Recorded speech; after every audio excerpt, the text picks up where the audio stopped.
भाजपचं ऑपरेशन राम मंदिर चोरीचा पैसा पक्ष फोडाफोडीसाठी वापरला जातोय। उद्धव ठाकरेंचा हल्लाबोल। 5 जुलैला राज्यव्यापी रामरक्षा आंदोलनाची घोषणा।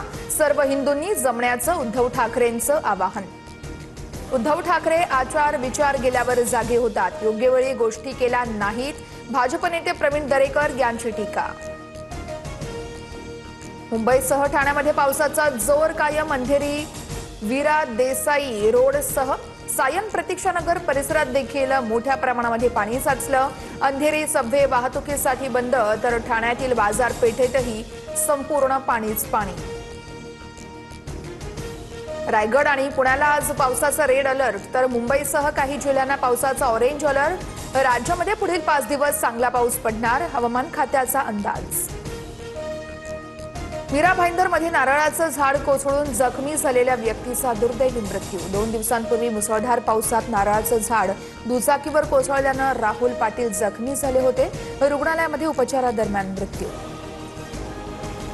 नवी मुंबईतील दुपारच्या सत्रातील सर्व शाळांना सुट्टी जाहीर। हवामान खात्याच्या इशाऱ्यानंतर महापालिकेचा निर्णय। मुसळधार पावसानं नवी मुंबईतील अनेक सखल भागामध्ये पाणी साचलं।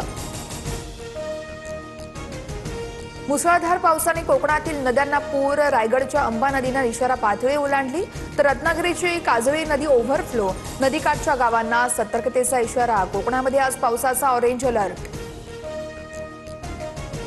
कोल्हापुरातील धरण क्षेत्रामध्ये जोरदार पाऊस। जिल्ह्यातील 3 बंधारे पाण्याखाली।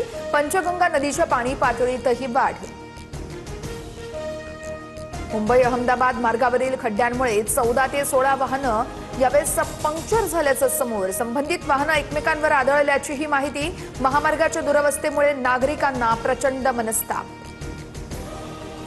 मुंबई गोवा महामार्गावरती पाणी साचलं। नागोठणे जवळ रस्ता जलमय। पाण्यातून वाट काढताना वाहन चालकांची तारांबळ। मुंबईच्या साकी नाक्यामध्ये 25 फूट खोल मानहोलमध्ये पडून एका व्यक्तीचा मृत्यू। सहाय्यक आयुक्तांसह 4 अधिकारी निलंबित। कंत्राटदारावरही गुन्हा दाखल, तर पीडित कुटुंबास 10 लाखांची मदत। एफडीए आयुक्त तुकाराम मुंढे यांच्या विभागानं केलेल्या कारवाईवरती हायकोर्टाकडून प्रश्नचिन्ह। नोटीस न बजावता थेट कारवाई कशी केली? मागील 70 वर्षात किती वेळा तपासणी केली? अहवाल सादर करा। कोर्टाचे निर्देश। आज पुन्हा याचिकेवर सुनावणी होणार। नागपूर मनपा बसची स्कूल बसला धडक। 3 ते 4 विद्यार्थी अपघातात जखमी झाल्याची माहिती। पंचशील चौकातली संपूर्ण घटना। वारीच्या उंबरठ्यावरती इंद्रायणी नदीमध्ये रसायनमुक्त सांडपाण्याचा मारा। इंद्रायणी पुन्हा फेसाळली। वारकऱ्यांच्या आरोग्याला गंभीर धोका। सिंधुदुर्गमध्ये प्रस्तावित अणुऊर्जा प्रकल्पाविरोधात जलसमाधी आंदोलन। आंबा काजू नुकसान भरपाई संदर्भात देखील आंदोलन। स्वाभिमानी शेतकरी संघटनेचे नेते राजू शेट्टींसह विनायक राऊत, महादेव जानकर, वैभव नाईकही उपस्थित। केतन अग्रवाल हत्या प्रकरणात आरोपी सिया आणि चेतनची पोलीस कोठडी आज संपणार। दोघांना दुपारी न्यायालयामध्ये हजर केलं जाणार, तर चौकशी दरम्यान जबाबामध्ये विसंगती आढळल्यानं लाय डिटेक्टर टेस्टही होणार असल्याची सूत्रांची माहिती। एसटी बसच्या दुरवस्थेचा एक धक्कादायक प्रकार समोर। जळगाव शहादा बसमध्ये पावसाच्या पाण्याचं यावेळेस प्रचंड गळती। चक्क बसच्या आतमध्येच छत्र्या उघडून या सगळ्या प्रवाशांचा प्रवास। प्रशासनाच्या कारभारावरती तीव्र नाराजी व्यक्त। मुसळधार पावसानंतरही मुंबई पुण्यात पाणी टंचाईची चिंता कायम। पुण्यामध्ये 4 दिवसांचा पाणीसाठा शिल्लक। खडकवासला धरणामध्ये 3.97% टीएमसी पाणी, तर मुंबईतील 7ही धरणांमध्ये 8.12% पाणी उपलब्ध।